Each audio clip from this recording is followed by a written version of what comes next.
իդեալ համակարգը եկամտահարկի վերադարձի օրենքի շահառուների միջև տեղաբաշխում է մինչև 2.5 միլիարդ դրամի վերանորոգման սերտիֆիկատներ։ 5000 ընտանիք կարող է ստանալ 500,000 դրամ արժողությամբ վերանորոգման սերտիֆիկատ, մոտենալով իդեալ համակարգի ցանկացած խալոցրահ։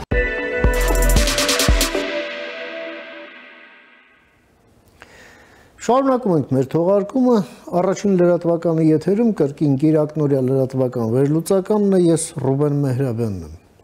Այս շաբաթ Իտալիայի մայրաքաղաք Հռոմում, այնտեղ Օմանի սուլթանատի դեսպանության շենքում տեղի ունեցան Միացյալ Նահանգների և Իրանի միջև բանակցությունների 5-րդ շրջափուլը, ռաունդը, և կողմերը շարունակում են պահպանել օպտիմիզմը, չնայած ասում են այն մասին, որ դեռ վերջնական լուծում չկա, բայց պայմանավորվածություն կա հաջորդ շրջափուլի մասին, սակայն տեղի և ժամանակի առումով տեղեկատվություն կլինի միայն առաջիկայում։ Այնուամենայնիվ, մենք կարող ենք ֆիքսել, որ պրոցեսն ընթանում է, շարունակվում է պրոցեսը, և սա ամենակարևորն է։ Միևնույն ժամանակ եվրոպական մամուլը գրում է այն մասին, որ Իրանում պրոֆմիությունները ինչ-որ բողոքի ցույցեր են կազմակերպում, մասշտաբների մասին գնահատականները տարբեր են, ոմանք խոսում են դրանց մարդաշատության, ոմանք ոչ այնքան մարդաշատության մասին, բայց այնուամենայնիվ դրա մասին տեղեկատվություն կա։ Հատկապես խոսքը հացթուխների մասին է, նաև այն բեռնատար մեքենաների, որոնք ապրանքներ են տեղափոխում և հենց իրանական մեքենաներին մենք Երևանի փողոցներում էլ արդեն որպես մի սովորական երևույթ տեսնում ենք։ Փորձենք հասկանալ, ինչ է տեղի ունենում։ Բացի դրանից էլ իհարկե Հնդկաստանի և Պակիստանի միջև իհարկե պատերազմական գործողություններ չկան, բայց լարվածությունը շարունակվում է և թե Նյու Դելհին, թե Իսլամաբադը դիրքավորվում և վերադիրքավորվում են հենց այդ առճակատման տրամաբանության մեջ և մեր հարևան Իրանի արևմտյան և արևելյան հարևանների զորահրամանատարները հանդիպում են Ստամբուլում։ Եկեք հասկանանք, ինչպես են այս ամենին տեսնում Իրանից։ Նաև Հայաստանում այս Լավրովի այցը, եվրոպացիների որոշումը կոնսենսուսային, որ 26 թվականի գարնանը Երևանում լինելու է գագաթնաժողով։ Փորձենք հասկանալ, և այդ նպատակով ես մի հարգարժան հյուր եմ հրավիրել մեր տաղավար, ում սիրով ուզում եմ ներկայացնել։ Մեր այսօրվա հյուրն է Իրան-Հայաստան համագործակցության զարգացման հիմնադրամի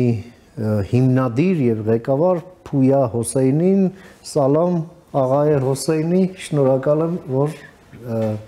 ընդունել եք հրավերս։ Նույնպես է, շնորհակալություն։ Պարոն Հոսեյնի, սկսենք բանակցությունների թեմայից, 5-րդ ռաունդն ավարտվեց, այնտեղի էր ունենում Իտալիայում, ընդ որում Իրանի արտգործնախարարը առանձնակի շնորհակալություն հայտնեց Իտալիայի արտգործնախարարությանը պայմաններ ստեղծելու համար, և իհարկե Օմանի արտգործնախարարությունն էլ իր կողմից է փորձել աջակցել, ինչ-որ այսպես պայմանավորվածությունները հեշտացնելուն միտված ինչ-որ առաջարկություններով և իրանական մամուլն էր այդ մասին գրում և նույնպես դրվատանքի խոսքեր էր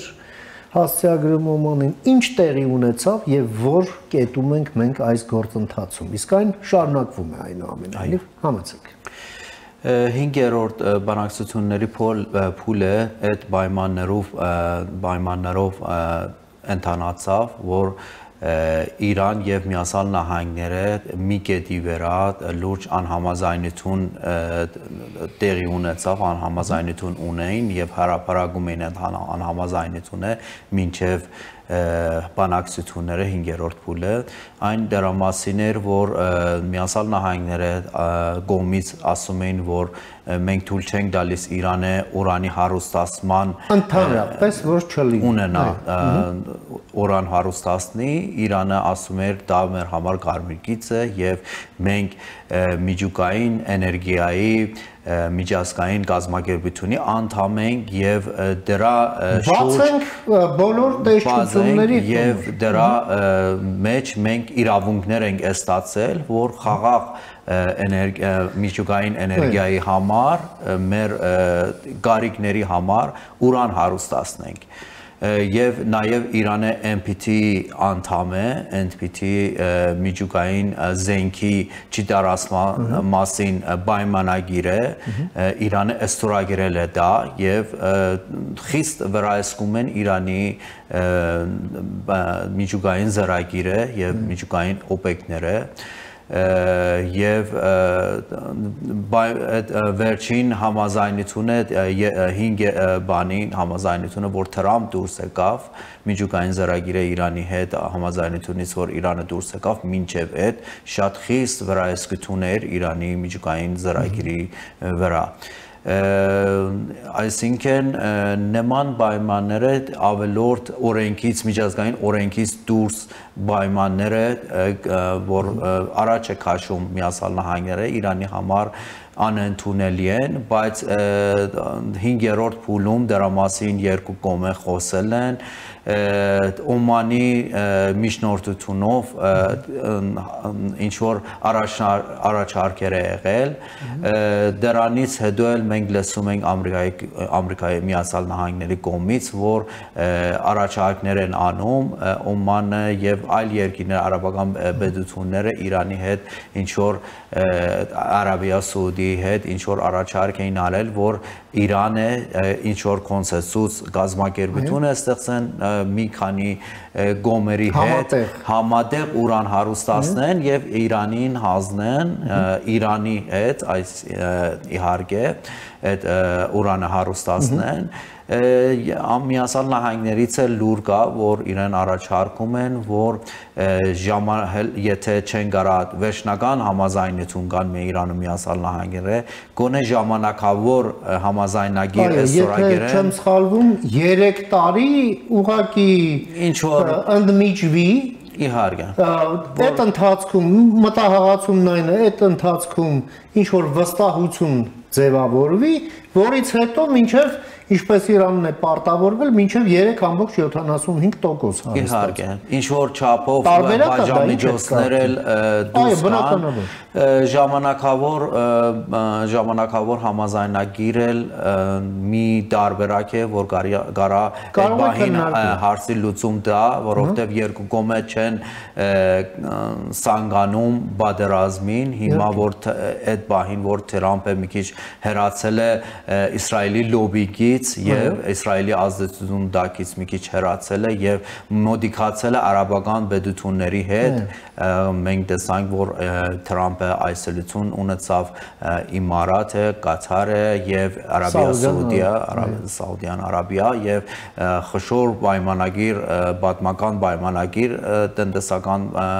կենքեց իրանց մեծ խոսքը գնում է քանի տրիլիոն դոլարի եւ դրա համար անվտանգություն անվտանգությունի վայր է պետք, անվտանգությունի միջավայր է պետք դրա համար, որ կարողանան այդ գործարքները անեն եւ Իրանը ի վիճակի է դրանց վրա ազդի, եթե պատերազմ լինի Իրանի դեմ եւ բոլոր այդ երկիրները, արաբական երկիրները չեն ցանկանում Իրանի հետ խնդիր ունենան որովհետև Միացյալ Նահանգները հենց այդ երկիրներում ռազմաբազա ունի եւ Իրանը հայտարարել է, որ եթե այդ ռազմաբազաներից հարված հասնեն Իրանին, Իրանը պատասխանում է հենց կոնկրետ այդ երկիրների տարածքին ռազմաբազաներին թիրախավորելու է եւ կամ եթե ասենք իսրայելական հրթիռների կամ ինքնաթիռների համար օդային տարածք տրամադրեն, չէ, որովհետև հարևան չեն։ Իհարկե։ Ապա այդ ժամանակ իրանք կարող են համարվել որպես արդեն պատերազմի մեջ ներգրավված հակառակ կողմից, հա, ճիշտ եմ հասկանում։ Իհարկե։ Դա է, որ հիմա պայմանները, որ փորձում են երկու կողմը եզր գտնեն ինչ որ համաձայնություն գալու համար տարբերակներ են մշակում մյուս փուլի համար, որ առաջարկեն, քննարկեն եւ պետք է տեսնենք ինչ է տեղի կունենա։ Իդեպ ուզում եմ շնորհավորել ձեզ, պարոն Հոսեյնի, իրանցի ռեժիսոր Ջաֆար Փանահին դարձավ ըստ էության Եվրոպայի թիվ 1 կինոփառատոնի Grand Prix-ի դափնեկիր, ինչը շատ եւս մեկ անգամ վկայում է իրանական կինեմատոգրաֆի իրոք հաջողությունների շատ բարձր մակարդակի մասին, որ տարիներով միշտ առանձնացել է իրանական կինոն, այս ամենը նաև խոսում է իրանական մշակույթի բարձր մակարդակի մասին, որ անկախ ամեն ինչից, անկախ ծանր տնտեսական վիճակից եւ այլն, բայց այդ ստեղծագործական ներուժը իրանական այդ մտավորականության շրջանակներում այնուամենայնիվ ամենաբարձր մակարդակի վրա է եւ Եվրոպայում դա ստանում է իր այսպես ճանաչումը, հա։ Ինչ կասեք դրա հետ կապված։ Դե Իրանի կինոարվեստը աշխարհում ճանաչած է, Իրանի մշակույթ է, մենք շատ ասելիքներ ունենք միջազգային ասպարազում եւ մենք դարբեր բարձր մակարդակ տեղեր ենք գրավել Քիարոստամից մինչև Ջաֆար Փանահի եւ այլ մեր կինոռեգիստրորները, որ կան եւ նաեւ իրանցի իրանահայերը բաները երաժշտությունների մասնագետները շատ բարձր մակարդակով են Իրանում, աշխարհում ճանաչած են եւ շատ բարձր հիմա մեր մշակույթի գործունեությունները եւ մեր երկխոսությունը ամբողջ աշխարհի հետ եւ քիչ-քիչ ճանաչում են, մենք տեսնում ենք, որ Ադրբեջանը, Թուրքիայը փորձում են մեկ-մեկ մեզանից բաներ խլեն Հա, մի ծիծաղելի պատմություն հենց սրա հետ կապված եւ որովհետեւ մեր հեռուստադիտողներին ասեմ, Ջաֆար Փանահին ուղղակի ծնվել է արևմտյան թե արևելյան Ադրբեջան Օստանում, հա, մարզում, այսպես եւ ասենք Ադրբեջանին դա այսպես առիթ է տվել դա համարելու Ադրբեջանի իրենց, հա, իրանց հաջողություններից։ Դե իրանց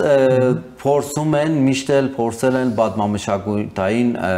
մեր հարստությունները համ Իրանին, համ Հայաստանին միշտ գողանան, իրանց անվանեն, իրանցը եւ դա նորություն չի վերջերս էլ դեղի ունեցել է մի հատ էքսպո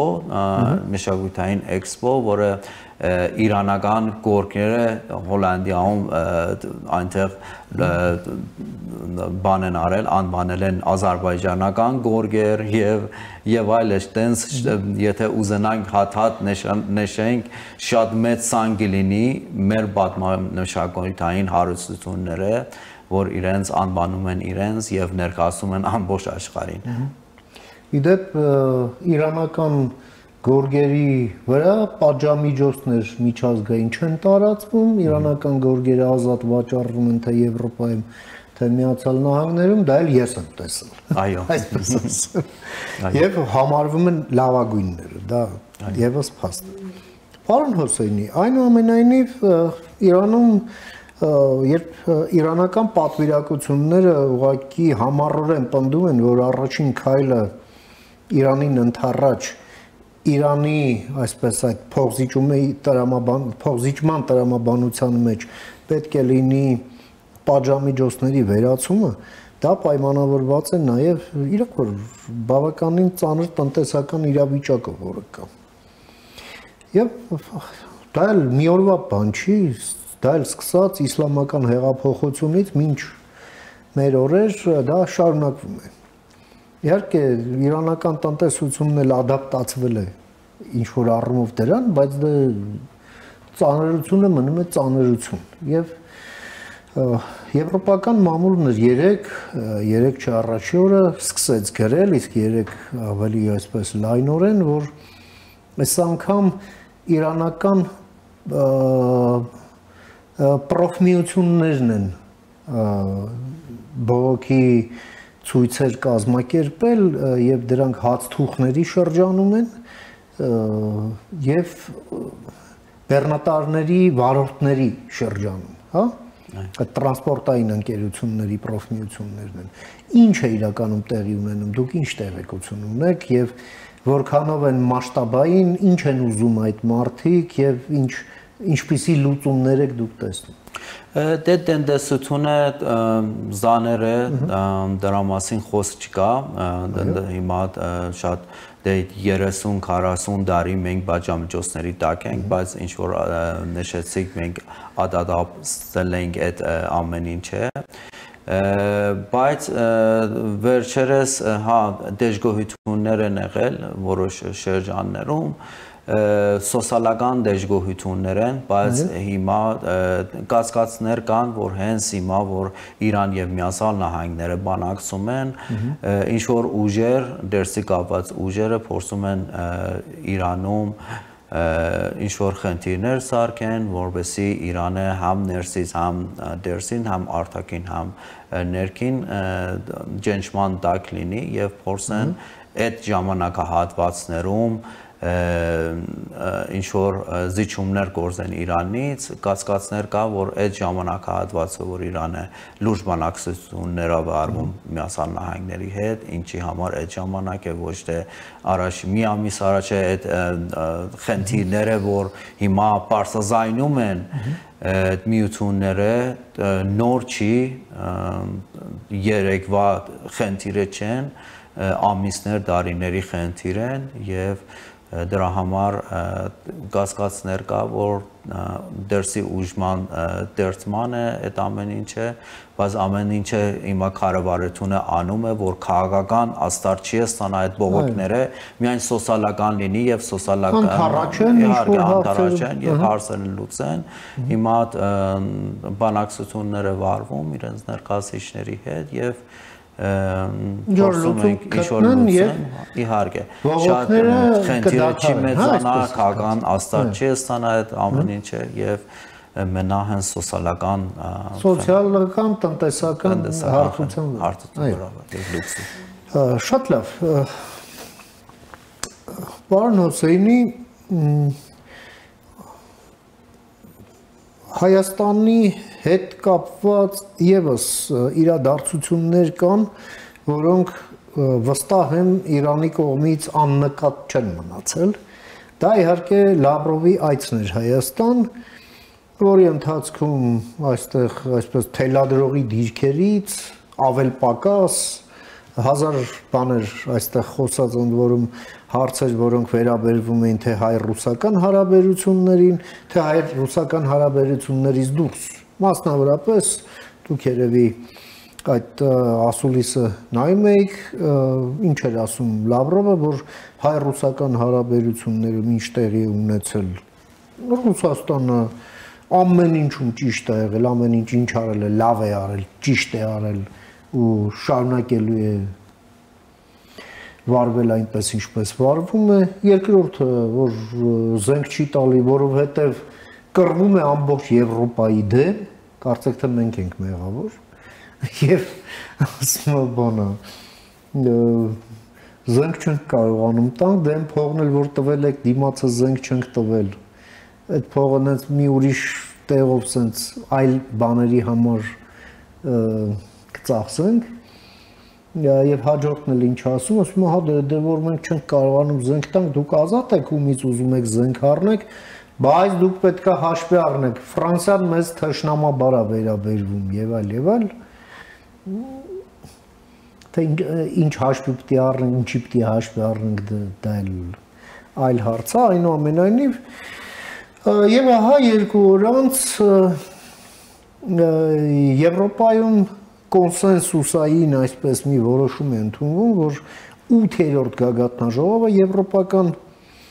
քաղաքական ընկերակցության տեղի ունենալու հենց Երևանում։ Գարնանը 26 թվականին ըստ ամենայնի հենց այս մայիսյան օրերին, որովհետև Ալբանիայի մայրաքաղաքում վերջերս չէ որ այն տեղի ունեցավ, ընդ որում նաև հայտնի դարձավ, որ դա տեղի ունեցել հայ-ադրբեջանական պայմանավորվածության արդյունքում, ըստ որի 28 թվականին էլ Բաքվում է լինելու։ Եվ Ադրբեջանը պաշտպանեց հայկական տարբերակը, Հայաստանն էլ համապատասխանաբար ադրբեջանական տարբերակը ևս։ Ինչ արձագանք է այս ամենը ստացել Իրանում, եթե հասցրել է ստանալ, թե սպասենք հետագայի մեզ ամենին, հա, այս ռուսներն ինչ են ուզում ստեղ, 3+3 են ուզում,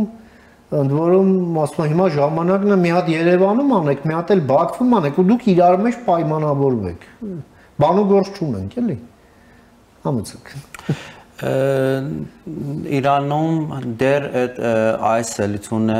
լուրի մակարդակով մնացել է, չեն վերլուծել, բայց Արցախի պատերազմից հետո Իրանը փորձեց ավելի անկախ քաղաքություն վարի Հարավային Կովկասում մինչև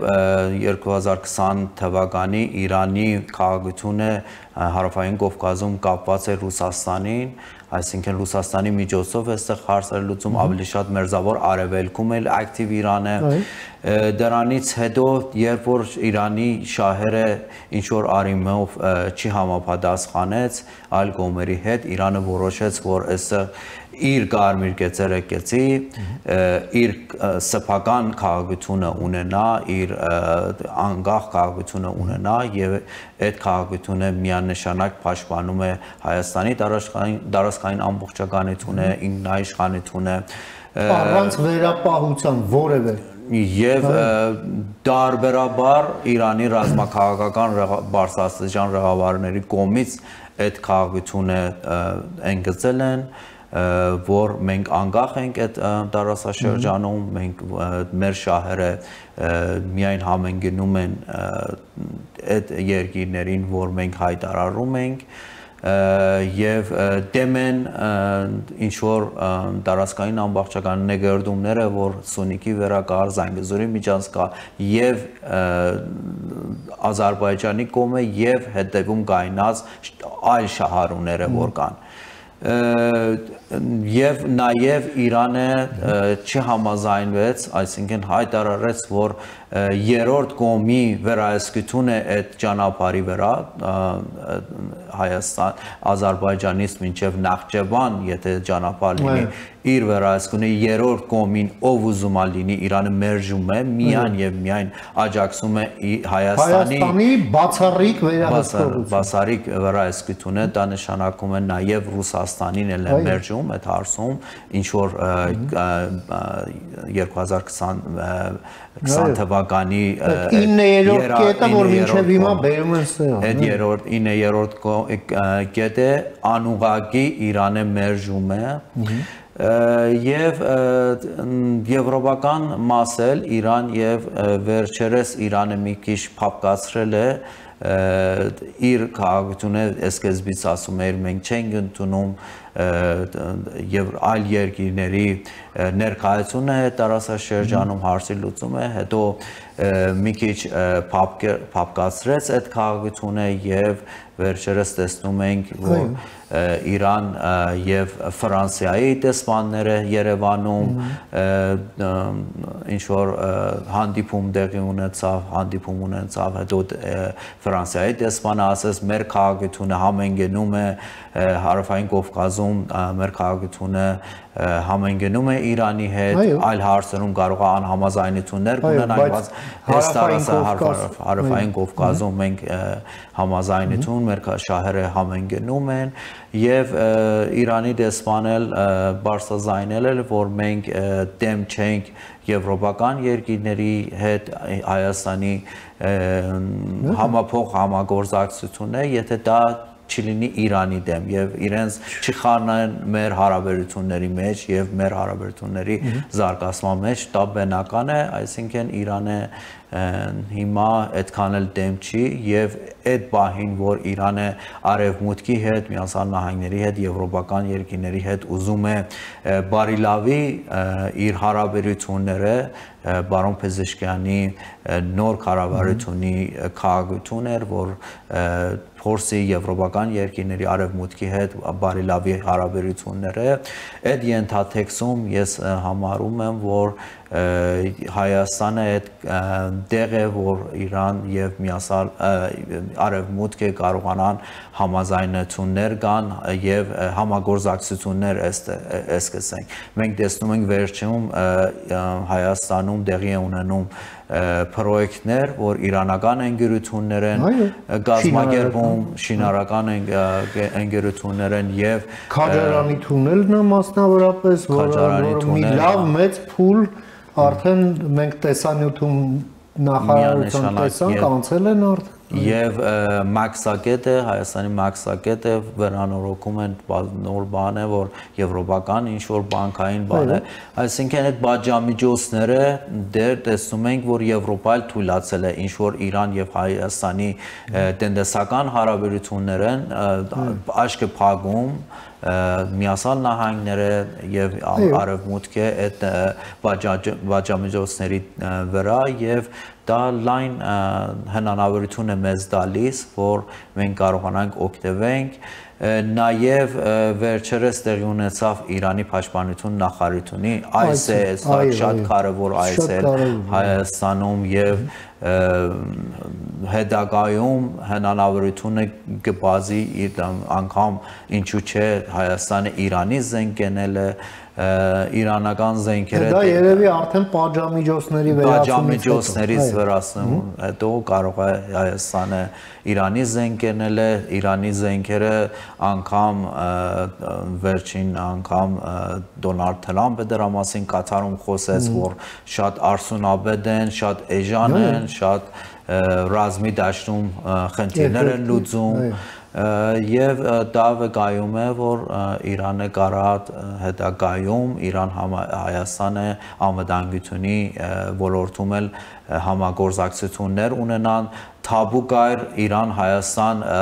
զորավարժությունների արիմով որ զորավարժություն ունենան այդ թաբուը կոտրեց եւ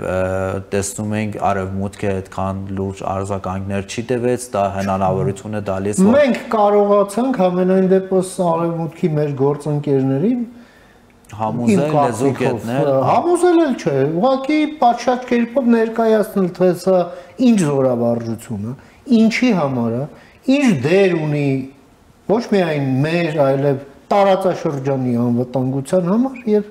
որքանով է դա դերական այդ ամեն ինչում եւ ոնց որ թե այո այդ ըմբռնմանը մենք հասանք Եվ դա հնարավորություն է տալիս մեզ, որ հետագայում ավելի լայնազավար զորավարժություններ համատեղ ունենանք, դա սկզբից փորձում ենք, որ թաբու է կոտրենք սահմանափակ զորավարժությունները, դրամատուրգները, կողմերի դրամատուրգները շոշափեն, բայց մենք տեսնում ենք, որ հնարավորություն է բազում համ Իրան, Հայաստան, համ տնտեսական արիմով, համ անվտանգությունի արիմով ավելի լայն համագործակցություններ ունենան եւ նոր փուլ մտնենք, նոր սեզոն մտնենք եւ դրան չի դիմադրի արևմուտքը Դե որ պատժամիջոցները դուրս գան ինչ պետքա դիմադրի Իհարկե Պարոն Հոսեյնի մի կարևոր տեղեկատվության մասին եւս խոսենք Իրանի ամենանշանակալի նավահանգիստներից մեկը Բանդար-Աբբասը, որը Պարսից ծոցի ափին է, ըստ այդ տեղեկատվության Իրանը իր հարևան երկրներին, այդ թվում նաև Հայաստանին, առաջարկել է Բանդար-Աբբաս նավահանգստում բացել, այսպես էր գրված, անկախ նավահանգստային կազմակերպություններ, հա Ինչի մասին է խոսքը եւ դա ինչ է տալիս Որովհետեւ միայն այդքան է ես տեսա մանրամասներին ծանոթ չեմ դուք քանի որ տնտեսական հարցերով եւս զբաղվում եք դրա համար հարցը հասցեագրում եմ ձեզ Բանդարաբասը նույնպես Չաբահար է Իրանի մեծ նավահանգիստներից մեկն, որ մեծ քանակության ապրանքաշրջանություն ունեն։ Չաբահարի հետ դուք զանոթ եք Հնդկաստանի հետ Իրանը կոնցեսիոն կառավարման ներքո եւ վերջերս Հայաստան էլ հայտ է ներկայացել այնտեղ ներկայացություն ունենա Նաև հիմա խոսքը գնում է Բանդարաբասի մասին, Բանդարաբասը շատ մեծ նավահանգիստ է եւ կարևորներից մեկ է Իրանի համար, այնտեղից շատ եթե Հայաստանը այնտեղ ներկայացություն ունենա, շատ լավ կլինի Հայաստանի տնտեսությունի համար եւ այդ ճանապարհը, որովհետեւ Հայաստանը ասիական եւ եվրոպական երկրների մեջտեղ է եւ կամուրջ է եւ Հայաստանը ինչքան ակտիվ լինի այդ ենթակառույցների ստեղծում է ենթակառույցների մեջ այդքան հնարավորություն տալիս շուտ Հայաստանի գեոպոլիտիկ եւ գեոէկոնոմիկի դերը բարձրանա եւ մենք ամեն ինչ պիտի անենք որ օր շուտ այդ ենթակառույցները ինչ որ Հայաստանում են ճանապարհները սարքվի միջազգային ստանդարտների համապատասխան կան հյուսիս հարավ ճանապարհը նավահանգիստների հարցը ներկայությունը Հայաստանին Չաբահարում, Բանդարաբասում եւ այլ ծրագիրներ, որ կարան հնարավորություն տան համ Իրանին, համ Հայաստանին, որովհետեւ Հնդկաստանից, Փարսից, Ծոցից մինչև Սևզով ծրագիրը եւ հյուսիս հարավ ծրագիրը ավելի շուտ իրականանա նոր լիստ կստանա եւ շատ ակտիվ լինի Հայաստանը այդ բոլոր այդ միջազգային եւ մեծ ծրագիրների մեջ եւ մեծ մաս կազմի Հայաստանը դրանց մեջ եւ ամփոփելով պարոն Հոսեյնի այսօր էլ եւս մի տեղեկատվություն ստացանք որ Իրանի եւ արևմտյան եւ արևելյան հարևանները այսպես սերտ ռազմական համագործակցություն են ընդլայնում խոսքը Պակիստանի եւ Թուրքիայի մասին է ընդ որում այստեղ կա շատ հստակ համատեքստ դա Պակիստան, Հնդկաստան այս ներկայումս պատերազմ այո դադարել է բայց հակամարտությունը շարունակվում է եւ կարծեք թե վերանալու որևէ միտում չունի ընդ որում Հայաստանը իր միանշանակ աջակցությունը հայտնեց Հնդկաստանին այդ Ջամուի Կաշմիրի հարցում ընդ որում առաջնորդվելով տարածքային ամբողջականության նույն սկզբունքով մինչդեռ այս երկու երկրները այն ամենաբարձր հրամանատարական մակարդակով հանդիպումներ են իրականացնում ընդ որում հայտնի է որ Թուրքիան միանշանակորեն ինչպես եւ Ադրբեջանը իր աջակցություններ հայտնել Պակիստանին իսկ Իրանը ամենայն դեպս ես մամուլից եւ մեկնաբանություններից տեսնում եմ որ այո այնուամենայնիվ այսպես իր համակրանքն ունի Հնդկաստանի նկատմամբ բայց քաղաքականապես այսպես որոշակի բալանս է պահում որ պատերազմը օր առաջ ավարտվի որովհետև հաստատապես դա Իրանի շահերից չի բխում մանավանդ որ չինացիներն էլ իրենց քիթն են մտցնելու Պակիստանի միջոցով Հնդկաստանի խաղից դուրս դնելու համար Ինչպես եք մեկնաբանում այս խորացող համագործակցությունը Պակիստանի, Թուրքիայի հետ, նաև Ադրբեջանի հետ։ Մենք տեսնում ենք այնտեղ եւս էլ զանգում են իրար,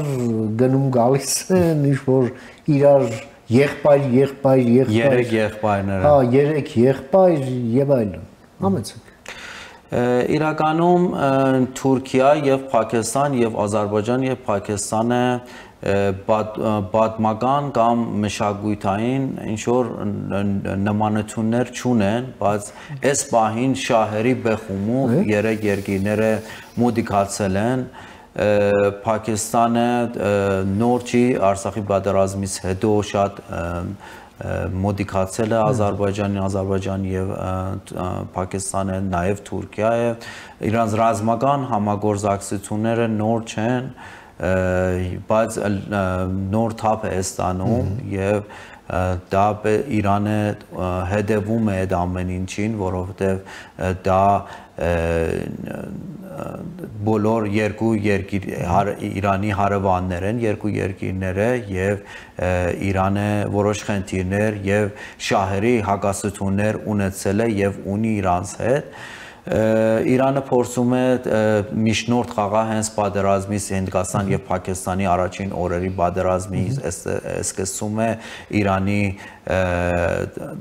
արտաքին գործերի նախարարը երկու երկիրներին այցելություններ ունեցավ եւ փորձում է